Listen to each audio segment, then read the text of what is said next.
2장 6절부터 10절까지 말씀입니다.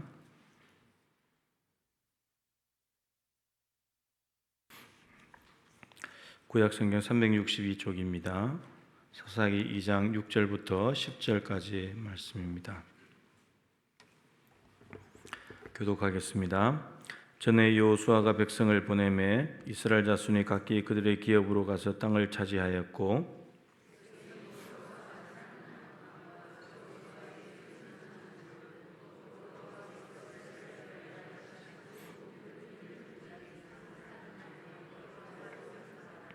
여호와의 종 눈의 아들 여호수아가 110세에 죽음에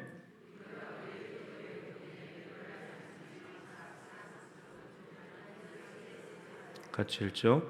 그 세대의 사람도 다 그 조상들에게로 돌아갔고 그 후에 일어난 다른 세대는 여호와를 알지 못하며 여호와께서 이스라엘을 위하여 행하신 일도 알지 못하였더라. 아멘. 조선을 목사님 나오셔서 다음 세대 다른 세대라는 제목으로 말씀 전해 주시겠습니다.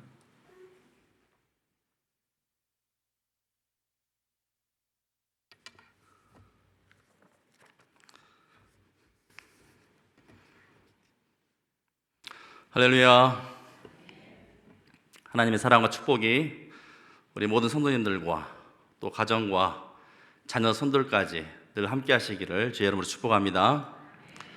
지금 한창 교회 여름 행사가 진행 중입니다. 이제 청년부와 유치부가 지난주까지 해서 다 마쳤고요. 이제 다음 주는 아동부와 또 청소년부가 남아 있습니다. 저도 그동안은 이제 교구만 담당하다가 올해 이제 청소년 부서를 맡아서 사역하다 보니 분주하기도 하고 여러모로 이제 수련에 대한 부담이 큽니다. 잘해야 될 텐데 이번 수련회 정말 우리 아이들이 하나님을 만나야 될 텐데 이런 부담감이 앞섭니다. 우리가 보통 여러분 언제 하나님을 만났습니까? 하면 보통 많은 성도들이 답변하는 대답이 무엇입니까? 그해 여름, 그해 여름에 그날 그때 그 수련회 때 여름 수련회 밤에 기도회 때 이때 하나님을 만나는 일이 가장 많거든요. 간증이에요. 그래서 어떻게든 이번에 우리 어린 친구들이 하나님을 꼭 만나면 좋겠다라는 기대감을 가지고 준비하고 있습니다. 근데 여러분 사실 오늘날 갈수록 이 다음 세대들에게 신앙을 전수하기가 갈수록 어려워지고 있는 그런 상황입니다. 일단 수적으로도 많이 줄었습니다. 국가적으로도 지금 인구 절벽이 문제가 되고 있는 그런 상황에까지 이르지 않았습니까? 그래서 오늘날에 보면 이제 예전에는 그 출생아들을 이렇게 받는 산부인과가 요즘에는 요양병원으로 다 바뀌어버리고요. 어린이집들이 이제 이게 안 되니까, 유지가 안 되니까 요양원으로 지금 바뀌고 있는 그런 상황 가운데 지금 처했습니다. 그리고 이런 숫자적인 문제도 문제지만 갈수록 이 급변하는 세상에서 가치관의 혼돈과 또 지금 아이들 손에 들려있는 이 핸드폰을 통해서 여러 부적절한 영상들이 난무하는 그런 시대 가운데 이 다음 세대를 하나님의 말씀으로 또 올바른 기독교적 가치관으로 세워가기란 여간 어려운 일이 아닙니다. 요즘에는 또 어떻습니까? 아이들이 이제 유튜브, 여러분도 보시겠지만 유튜브 쇼츠 잠깐 나오는 그 영상 거기에 익숙해지다 보니까 예배 시간 그 1시간에 또 잠시 드려진 설교 이 몇십 분도 집중해서 듣기가 힘들어지는 그런 시대가 지금 우리 살고 있는 시대 아니겠습니까? 아무튼 이런 상황들을 접하면서 특별히 오늘 본문의 말씀이 더욱더 크게 공감이 되는 것 같습니다. 사랑하는 성도 여러분, 오늘 말씀을 보시면서 여러분은 어떤 생각이 드셨습니까? 제가 설교 제목을 뭐라고 했죠?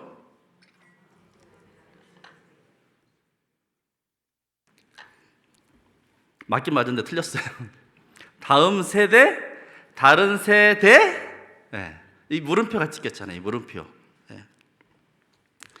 정말 오늘 본문처럼 우리 다음 세대들은 지금 우리와는 전혀 다른 세대가 될 수 있겠다는 위기감이 갈수록 지금 커지고 있습니다.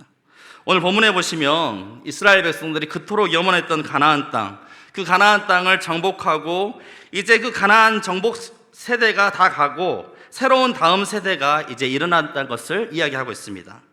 사실 여러분 이 가나안 땅을 정복한 이 여호수아와 이스라엘 백성들, 이 얼마나 여러분 감격적이고 복된 삶입니까? 그들이 간절히 염원하였던 가나안 땅을 그들이 정복하게 됐지 않습니까? 이제 남은 일이라고 하면 하나님께서 허락하신 그 약속의 땅 가나안에서 여호수아의 유언처럼 여호와 하나님만 섬기며 자손 대대로 복된 삶을 살아가는 행복한 나날들만 남아 보였습니다. 그런데 어떻게 되었습니까? 여호수아가 죽고 그와 함께 했던 세대들이 죽음과 동시에 다음 세대들은 완전히 다른 세대가 되어버리고 말았다는 것입니다. 여기에서 다른 세대라는 것은 이 의미의 원어적인 뜻을 살펴보면 그냥 또 다른 세대를 말하는 것이 아니라 그런 의미도 포함되어 있지만 완전히 질적으로 다른 세대가 되어버렸다는 것입니다. 본문 10절 하반절 말씀처럼 그 후에 일어난 다른 세대는 여호와를 알지 못하며 여호와께서 이스라엘을 위하여 행하신 일도 알지 못하였더라. 여호와 하나님을 전혀 알지 못하는 그런 세대가 되어버린 것입니다. 어떻게 이럴 수가 있죠? 그렇게 어렵게 가나안 땅을 정복했는데 너무나 허망한 일 아니겠습니까? 그렇게 가나안 땅을 열명하며 드디어 가나안 땅을 차지했는데 여호수아와 그 세대가 죽고 나자 채 한 세대도 전달되지 못하고 자녀 세대들은 완전히 이제 다른 세대가, 하나님을 알지 못하는 세대가 되어버렸다는 것입니다. 그런데 여러분, 이게 단순히 이스라엘 백성들의 이야기가 아닌 게 우리도 지금 똑같은 상황이 점점 현실화되고 있지 않습니까? 돌아보면 이스라엘 백성들은 40년간의 광야 생활 가운데 고난과 연단을 통하여서 그 가운데 역사하신 하나님을 체험하고 결국 그들이 그토록 간절히 원했던 가나안 땅을 차지했습니다. 마찬가지로 지금 여기에 앉아 계신 우리 성도님들도 뒤돌아보면 결코 쉽지 않은 그런 시대 가운데 태어나서 여러모로 고생하며 그 가운데 살아계신 하나님을 만나고 체험하며 그 은혜 가운데 그 믿음으로 지금까지 열심히 신앙생활을 해오셨습니다. 그런데 이스라엘 백성들의 그 다음 세대는 어떻게 되었습니까? 전혀 다른 세대가 되어버렸다는 것이죠. 마찬가지로 여러분, 오늘날 우리의 다음 세대들은 어떻습니까? 이와 똑같은 전혀 다른 세대가 되어가고 있습니다. 정말 과거 이스라엘 백성들의 역사가 우리에게도 그대로 재현되는 불길한 예감이 듭니다. 그 이스라엘 백성들이 걸었던 절처를 우리가 그대로 밟고 있는 것인가 하는 생각을 지울 길이 없습니다. 오늘 본문이 여러분 사사기 2장의 말씀인데요. 그래서 결국 하나님을 알지 못한 세대의 특징이 무엇입니까? 여호와 하나님을 알지 못한 세대의 특징, 사사기를 대표하는 대표적인 말씀. 그들이 각기 자기 소견에 옳은 대로 행하였더라. 하나님이 없는, 절대적 기준이 없는, 절대적 말씀이 없는 자기 소견에 옳은 대로 행하였더라. 그래서 이때부터 여러분, 사사기의 주요 패턴인 범죄, 하나님께 대해서 범죄, 죄를 짓고 그러면 이방 민족들에게 압제를 당하고 그러면 또 하나님께 살려달라고, 구원해달라고 간구하고 그러면 하나님께서 구원해 주시고 그럼 정신 차리고 살아야 되는데 또 이것을 잊어버리는 망각에 빠져들고 다시 재범죄로 이어지는 악순환의 고리가 쭉 계속되는 불행한 역사가 반복되고 있는 것입니다. 그래서 자칫 우리도 지금 이 세대 가운데 뼈저린 자기 반성과 우리가 특단의 대책을 강구하지 않는다면 우리 다음 세대들은 우리와는 전혀 다른 세대들이 될 수밖에 없을 것. 그래서 여러분, 더 이상 지체할 시간이 우리에게 없다는 것입니다. 더 늦어지기 전에, 되돌이킬 수 없는 상황에 이르기 전에 미안하지만 여러분, 쉽게 말해서 우리가 죽기 전에, 그렇잖아요. 우리가 다 죽기 전에 우리는 다음 세대를 믿음의 세대로 여러분 반드시 기필코 세워야 합니다. 만약 그 일에 실패한다면 지금 우리의 모든 것들은 다 우리의 세대로 다 끝나버리고 말 것입니다. 우리의 교회도, 우리의 신앙도, 우리의 믿음도, 우리의 예배, 우리의 믿음의 가정 등등 모든 것들이 우리 때만의 일로, 한때의 추억으로 이 모든 믿음의 역사는 다 사라져버리고 말 것입니다. 비근한 예로 예전에 제가 고등학교 다닐 때 한 100여 명에서 200여 명 모이는 그런 그 작은 교회에서 열심히 신앙생활하는 적이 있었습니다. 찬양 인도도 하고, 제가 고등부 때 찬양 인도도 하고, 또 대학교 때는 이제 살 곳이 마땅치 않았는데 선생님께서 같이 사택에 살자고 해가지고 사택에 살면서 아침부터 새벽 기도도 드리고, 또 수요 예배도 드리고, 주일 예배도 드리고, 또 주일에는 그냥 사역자였어요, 거의. 왜냐하면 전도사님이 한쪽 그 지체장애자였어요. 그래가지고 제가 사택에 살면서 아침부터 주일 대예배 성가대 참여, 그리고 끝나면 주일학교 교사, 그리고 저녁에는 참 지휘도 못하는데 그때 어떻게 했는지 모르겠는데 학생 그 지휘대도 했어요. 막 정신없이 막 했어요. 거의 사역자처럼 막 하루를 그렇게 막 보냈습니다. 그러고 나서 이제 시간의 흐름 가운데 이제 졸업하고 시간의 흐름 가운데 저는 이제 다른 교회로 또 가게 되었고, 또 지금 이렇게 목회자의 길을 걷게 되었습니다. 그리고 난 후 시간이 지나서 어느 날 이제 그 교회의 소식을 듣게 되었는데, 제가 그렇게 열심히 섬겼던 교회가 글쎄 싸움이 나가지고 둘레 쪼개져 가지고 지금은 거의 분해되었다는 것입니다. 근래에 한번 가보니까 이제 거의 교회 문을 닫은 것 같아요. 여러분, 그때 느껴지던 허망함이란 이루 말할 수가 없더라고요. 제가 그렇게 정말 손쓰셨을 때 하나님 막 찬양 인도하고 열심히 봉사하고 하시는데 내가 그렇게 열심히 섬겼는데 주님 그 교회가 사라지다니요. 그럼 내가 그때 그렇게 열심히 섬겼던 봉사, 헌신 그런 것들은 다 어디 가버렸습니까? 그게 지금 무슨 의미가 있습니까? 지금 교회가 이렇게 돼버렸는데. 그래서 하나님께 막 괜히 원망 섞인 그런 기도와 이런 것들을 막 되뇌이곤 했습니다. 그런데 여러분, 이제 제가 이제 목사가 되었지 않습니까? 근데 생각해보니 잘못하면 나중에 또 이런 상황이 벌어질 것이란 걱정이 됩니다. 지금은 그래도 다행히 수명이 연장되어서 여러분과 같이 믿음의 세대들이 아직까지 버티고 이렇게 예배드리고 찬양하고 열심히 신앙생활하고 있지만, 지금 우리의 세대가 끝나는 날에는 과연 교회는 어떤 모습이 될까? 내가 그토록 사랑했던 교회, 주님의 몸된 교회를 든든히 세워가고자 나름의 최선을 다하고 봉사하고 섬기며 물질로, 봉사로, 헌신으로 열심을 다했던 교회, 그런데 내 세대가 다 끝나고 내가 죽고 난 다음에 그 다음 세대가 전혀 다른 세대가 되어서 교회가 다 사라져버린다면 얼마나 여러분이 통탄스럽고 가슴 아파할 일이 될 것인가. 유럽의 문 닫는 교회들처럼 교회 건물만 그럴듯하게 남긴 채 정작 아무런 믿음의 세대들을 남기지 못하여서 텅텅 비어버린 교회, 더 이상 교인이 없어서 세상 사람들에게 팔리고 팔려서 술집이나 장사하는 곳으로 사용되는 그런 교회 예배당, 정말 생각만 해도 너무나 가슴 아픈 일이고 괴로운 일입니다. 그런데 문제는 우리도 이제 예외가 아니라는 것이죠. 우리도 예외가 아니라는 거예요. 사랑하는 성도 여러분, 이 시간 잠시 여러분 주위를 한번 돌아보시기 바랍니다. 한번 보세요, 여러분. 여러분 주위를 한번 바라보시기 바랍니다. 여러분, 젊은 사람들이 보입니까? 젊은 사람들이 보입니까? 네. 그 젊은 사람들 보이시는 분들은 50대입니다. 우리만 신앙생활하고 있습니다, 여러분. 물론 이곳이 구심이 되어서 이제 신도시가 옮겨가니까 젊은 사람들이 그쪽으로 가버리니까 그런 영향들도 없지 않아 있겠지만, 지금 우리 노회의 절반에 가까운 교회가 주일학교가 없는 그런 실정입니다. 지금 실제로 여러분 심각합니다. 그래서 한 번씩 부정적인 생각이 들 때면 그런 생각이 들 때가 있습니다. 제가 나중에 나이가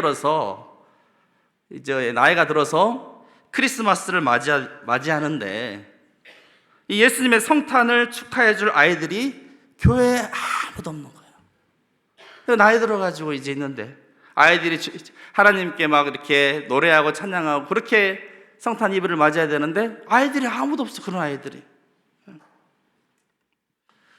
아이들이 없어서 성탄절이 되어도 아무런 축하 행사를 할 수 없는 상황.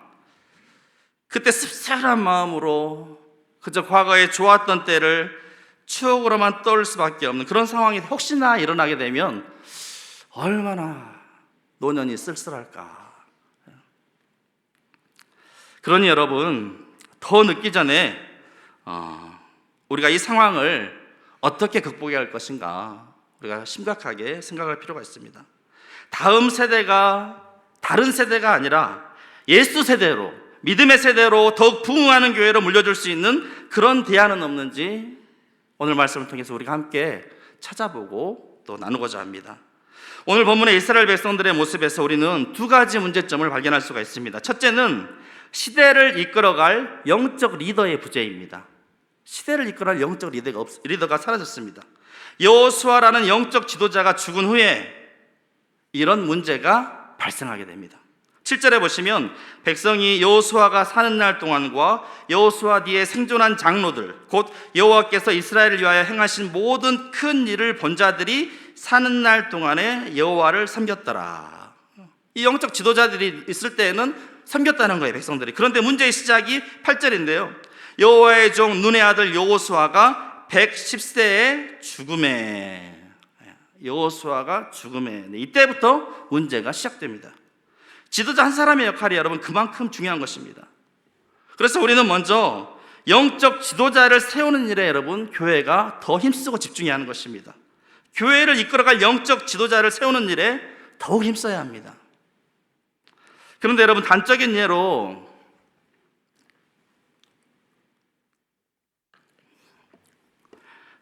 예로요, 요즘에 신학교 여러분 실정이 어떤지 아십니까? 다음 교회를 이끌어갈 리더를 가르치는 신학교 실정이 어떤지 아십니까? 전국의 거의 모든 신학교가 다 미달입니다, 여러분. 그래서 요즘에 갈수록 교육 전도사 구하는 일, 부교육자 구하는 일이 갈수록 어려운 상황 가운데 있습니다. 우리 교회도 마찬가지입니다. 오늘날 거의 모든 교회의 상황들이 어쩌면 주로 담임 목사에게 초점이 맞춰져 있지 다음 세대를 이끌어갈 부교육자들은 실제로 많이 소외되어 있습니다. 우리 교회를 말하는 것이 아니라 전체적으로 지금 한국 교회가 그렇다는 것입니다. 그런데 여러분, 다음으로 한국 교회를 책임지고 이끌어갈 지도자들은 누가 될까요? 지금의 부교육자들입니다, 여러분. 물론 담임 목사도 중요하지만 그에 못지않게 부교육자들을 잘 세우고 영적인 지도자로 키우는 일이 무엇보다도 여러분 중요한 일입니다. 부교육자들은 사실 생각할 때 어차피 시간 지나면 이동하니까 그냥 잠시 스쳐가는 사역자 정도로 생각해서 그냥 뜨문뜨문 생각하고 대우나 처우에도 별 신경을 쓰지 않고 가볍게만 생각한다면 이는 마치 여러분의 다음 자녀 세대들을 책임질 영적 지도자를 가벼이 여기고 홀대하는 그런 셈이 되는 것입니다. 그리고 그 피해는 고스란히 누구에게 돌아가겠습니까? 여러분의 자녀 세대들에게 돌아가게 될 것입니다. 실제로 여러분, 한 조사에 따르면 한국 교회 부교육자 거의 대부분이 200만 원대 남짓을 받는데 사실 그 돈으로는 먹고 살기도 빠듯합니다. 여러분, 물가가 또 얼마나 올랐습니까? 자기 개발이나 미래를 위한 준비는 꿈도 못 꿉니다. 아이들 학원 보내는 것도 쉽게 엄두가 나지 않습니다. 그나마 사모가 맞벌이를 한다면 모를까, 그렇지 않으면 늘 경제적인 문제로 시달릴 수밖에 없습니다. 목회만 전념하기도 쉽지 않은데 오늘날 교회들은 늘 경제적인 문제를 달고 살 수밖에 없습니다. 목회자는 가난해야 영성이 깊어진다, 이런 말 누가 했습니까? 어디서 나온 말씀입니까? 그래서 요즘에 목회자들 사이에 여러분 실제로 이중직, 다른 직업을 갖는 이중직을 가져야 되느냐 말하냐의 문제를 두고 진지하게 논의가 많이 되고 있는 상황입니다. 그래서 여러분, 당부하기는 부교육자들, 또 부목사, 전도사, 교육 전도사들을 바라볼 때 여러분 절대 가벼이 여기지 마시고 다음 세대를 책임질 영적인 지도자들임을 기억하시고 매우 귀히 여기고 존중하고 기도해 주시고 처우에도 각별히 신경을 써주시기 바랍니다. 거기에서 다음 세대 교회를 이끌어갈 위대한 영적 지도자들이 배출되기 때문입니다. 좋은 지도자는 여러분 절대로 한순간에 만들어지지 않습니다. 혼자만의 노력으로 쉽지 않습니다. 모세라는 걸출한 지도자를 이을 여호수아는 늘 모세를 돕는 그런 돕는 자로서 함께 사역했고 94세에 비로소 모세의 뒤를 이어서 이스라엘 백성들을 가나안 땅으로 이끌었습니다. 한 사람의 위대한 영적 지도자가 나오기까지 수많은 부분들이 필요하고 뒷받침되어야 하는 것입니다. 그러기에 여러분, 교회의 영적 지도자들을 귀히 여기시고 존중하시고 늘 정말 귀하게 섬겨줄 수 있는 우리 모두가 다 될 수 있기를 바랍니다. 또한 목회자뿐만 아니라 평신도 지도자들을 귀하게 여기고, 사실 이제 평신도라는 용어도 이제 사실 좀 잘못된 부분이 있는데, 이 평신도 지도자들을 귀하게 여기고 또 이 평신도 지도자를 세우는 일에도 우리는 결코 소홀하지 말아야 합니다. 오늘 본문에 보시면 여호수아 뒤에 생존한 장로들, 곧 여호와께서 이스라엘을 위하여 행하신 모든 큰 일을 본 자들이 사는 날 동안에 여호와를 섬겼더라. 여호수아도 있지만 그때 함께 섬겼던 장로들, 여호와의 큰 일을 보았던 자들이 살았을 때는 하나님을 섬겼다는 거예요, 백성들이. 그런데 여러분, 오늘날 당장에 각 교회들마다 당면한 가장 시급한 문제가 무엇입니까? 이렇게 보면 일꾼이 없다는 것입니다. 일꾼이 없어. 일할 사람이 없어요. 당장에 청소년부만 해도 지금 교사 2명을 뽑는다고 했는데 한 달이 넘도록 아무런 연락이 없습니다. 교사만 그럽니까? 목자도 세울 사람이 없습니다. 목자도 이제 나이 들고 힘들어서 감당하기 힘드시겠다고 하는데 다음을 이어받을 목자 구하는 게 결코 쉽지 않은 그런 상황입니다. 그래서 그만두시겠다고 하면 제가 항상 그렇게 부탁을 합니다. 그냥 그만두시면 안 되고 절대로 다음 사람을 세워가지고 이어받을 수 있게 해주십시오. 그러니까 그러면 혹시 우리 목자들 분 중에 그만두실 생각이 있으신 목자님들은 지금부터 꼭 부목자님들을 세워놓으시면 좋겠습니다. 요즘에 갈수록 여러분 성도들도 편하게만 신앙생활하고 싶어서 교회에서 뭔가 이 직분을 맡으려고 하지 않습니다. 일을 맡으려고 하지 않습니다. 난 그냥 조용히 교회만 다닐 테니까 제발 아무 일도 시키지 마세요. 나 건드리지 마세요. 나 터치하지 마세요. 그러다 보니 정작 일할 일꾼이 없는 것입니다. 교회에 추수할 것은 많은데 일꾼이 적으니 하신 그 말씀대로 오늘날에도 보면 목자 없는 양같이 방황하는 사람들은 너무나 많은데 정작 하나님의 마음을 품고 충성된 일꾼이 되어서 사역을 감당할 그런 사람들이 갈수록 없습니다. 그러므로 여러분, 교회 차원에서는 부지런히 일꾼들을 세우고 훈련시키는 일에 더욱더 힘써야 할 것이고, 성도들 차원에서는 주의 일에 있어서 빼지 마시고 미루지 마시고 자원함으로 주의 일에 헌신할 수 있는 자들이 갈수록 많아져야 하는 것이죠. 다음으로 두 번째, 이스라엘에 이렇게 된 상황의 문제는 어디에 있느냐? 자녀 교육의 부재입니다. 자녀 교육의 부재. 이스라엘 백성들이 40년간 광야 생활만 하다가 막 떠돌아다니다가 처음으로 가나안 땅에 정착해서 생활하다 보니 농사 짓고 또 먹고 사는 일에 열심을 다하고 최선을 다했지만 정작 중요한 다음 세대의 신앙교육을 놓쳐버리게 된 것입니다. 그들은 40년간 광야 생활 가운데 만나와 메추라기로 먹이시는 하나님, 또 바위에서 물이 흘러넘치게 하시고 불기둥과 구름기둥으로 인도하시고 광야 생활 가운데 여러 이적과 기사를 베푸신 그 하나님을 그들이 몸소 체험하며 삶으로 체득가 된 그런 신앙이었지만 그들의 자녀들의 신앙교육에는 그들이 실패했다는 것입니다. 소홀히 했다는 것입니다. 물론 그들도 자녀들에게 신앙교육을 했을 것입니다. 이야기했을 것입니다. 그런데 그 신앙교육이 그저 말로만 들은 그런 지식적인 신앙에서 그치고 몸소 체득가 된 신앙으로 형성되지 않음으로 인해서 부모 세대가 죽고 나자 이후에는 여호와를 알지 못하는 세대, 말은 들었지만 하나님의 살아계심을 전혀 체험함이 없는, 그래서 하나님 행하신 일들조차도 알지 못하는 전혀 다른 세대가 되어버렸다는 것입니다. 어떻게 보면 지금 우리의 현실과 너무나 비슷하지 않습니까?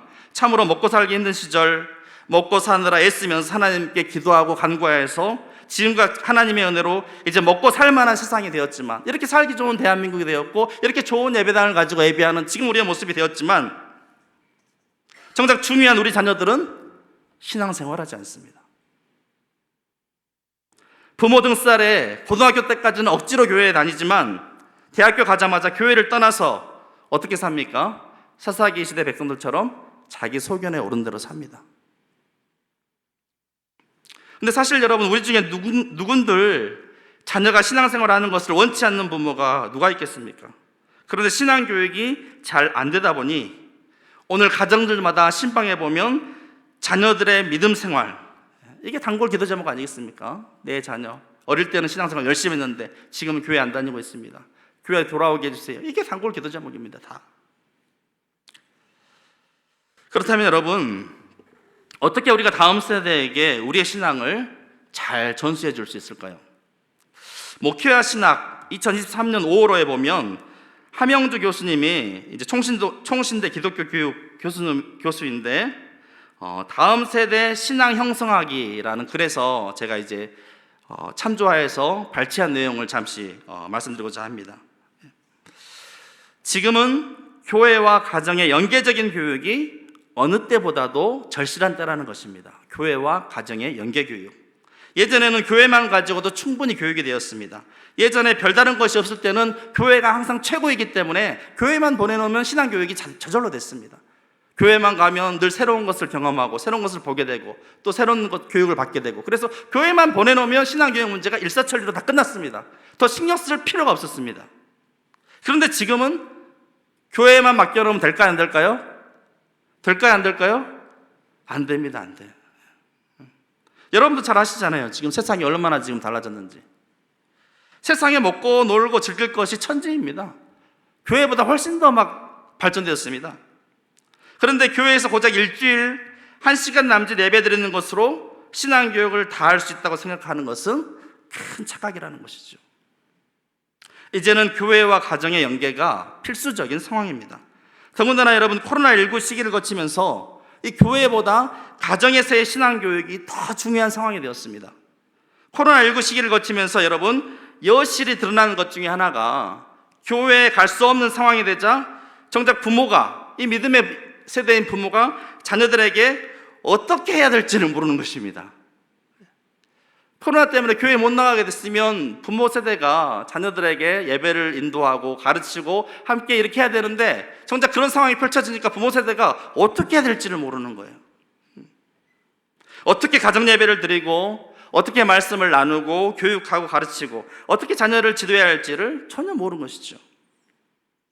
그래서 여러분, 이제는 가정에서 자녀들을 모아놓고 가정 예배를 드리는 것도 조금씩 꾸준히 실천하시기를 바랍니다. 교회에서만 가지고 안 됩니다. 그리고 누구보다 가장 훌륭한 교사는 바로 부모입니다. 부모가 직접 가정 예배도 한 달에 한 번이라도 드리고 또 큐티도 가족들과 함께 나누는 것입니다. 하나님의 말씀을 온 가족이 함께 묵상하고 나눔으로 인해서 또 묵상한 말씀을 붙잡고 자녀들과 함께 가정의 문제를 놓고 함께 기도함으로 말미암아 지금 이 순간에도 살아서 역사하시는 그 하나님을 우리 자녀들이 체험할 수 있게, 체득할 수 있게 하는 것입니다. 하나님의 살아계심을 그들이 체험하게 우리가 가르치고 인도하는 것입니다. 말로만 지식이 아니라 삶을 통해서 몸소 체험되는 확신적 신앙이 자녀들에게 형성되도록 해야 하는 것입니다. 또 자녀가 주일에 교회를 다녀오면 교회에서 무슨 말씀을 들었는지, 또 무엇을 배웠는지, 그것을 구체적으로 이제 너의 삶에 어떻게 적용할지를 함께 나누고 대화하는 그런 시간을 또 가져야 됩니다. 이것을 여러분 가족 하브루타라고 하는데요, 될 수 있으면 주일 저녁은 가족 하브루타 시간으로 보내도록 해서 먼저 부모로부터 해서 자녀에 이르기까지 주일에 받은 말씀들을 나누고 은혜를 나누고 또 이 받은 말씀들을 어떻게 내 삶에 적용할지 구체적으로 나누는 그런 것들이 가정에서 자연스럽게 이어져야 한다는 것입니다. 그리고 무엇보다도 가장 좋은 교육은 모델링 교육입니다. 모델링 교육. 신앙교육에서 가장 중요하고 효과가 큰 것은 바로 이 모델링을 통한 교육인데, 이 모델링은 부모가 삶 속에서 자녀들에게 신앙적 삶의 본을 보이는 것이죠. 신앙의 모델이 되는 것이죠. 부모가 가정에서 살아가는 삶의 순간순간마다 부모가 자녀에게 건강한 말, 또 감정적으로, 행동적으로, 말적으로 신앙의 본을 보이는 것입니다. 자녀는 부모를 보며 자라는 것입니다. 부모가 걸어간 발자국을 밟으며 따라갑니다. 신앙교육도 마찬가지라는 것이죠. 그래서 앞으로 신앙교육은 교회만으로는 안 되고 교회와 가정과 학교와 사회 등의 모든 영역에서 모든 믿는 사람들의 주체가 함께 힘을 모아야 가능한 일인 것입니다. 그 중에 가장 중요한 것이 있다면 바로 여러분의 가정입니다. 무엇이라도 시도해 보면서 내 자녀의 믿음의 양육을, 신앙의 양육을 위해서 우리가 힘써야 하는 것입니다. 오늘 말씀을 지금 준비하면서도요, 여러분, 사실 이 이야기는 3040 세대가 들어야 돼요. 지금 여러분 세대는 지금 위에 있잖아요. 할아버지 할머니 세대인 거예요. 지금 손자애들이 있는 거잖아요. 지금 3040이 지금 들어야 되는 거예요. 그런데 지금 이미 세대가 지금 거의 중간에 공백이 돼 버렸다니까요. 하루빨리 시급하게 우리 교회가 신경 써야 할 것이 3040 세대를 어떻게 하면 교회를 이끌어올 수 있느냐, 이것을 우리가 깊이 연구하고, 그래야지 3040이 돌아오면 그 다음 세대, 잔들 세대가 함께 돌아옴으로 말미암아 세대가 끊이지 않고 이어서 계속 더 놀라운 부흥의 역사를 써나갈 수가 있는 것입니다. 여러분, 말씀을 마치고자 합니다. 정말 한국교회의 부흥 성장을 이루고 한국 경제의 부흥을 이루기까지 땀 흘리고 수고하신 우리 모든 성도님들, 부모님들, 성도님 세대들께 진정으로 감사를 드립니다. 교회를 위해, 가정과 나라를 위해 수고하고 헌신하신 그 노고에 진정으로 여러분 감사를 드립니다. 우리 성도님들의 모든 수고와 섬김은 하늘에서 해같이 찬란하게 빛날 것입니다. 다만 간절히 바라는 것이 있다면 우리 세대가 다 가기 전에 꼭 다음 세대를 믿음의 세대로 세울 수 있기를.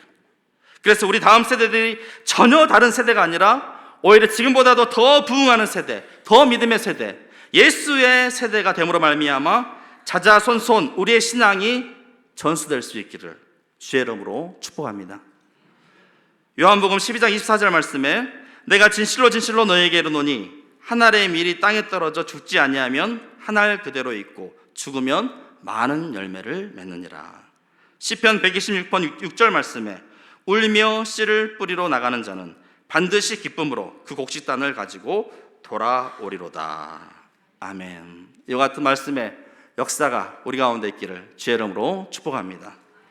이 시간 함께 보리라 찬양하면서 우리 함께 기도의 자리로 나가도록 하겠습니다.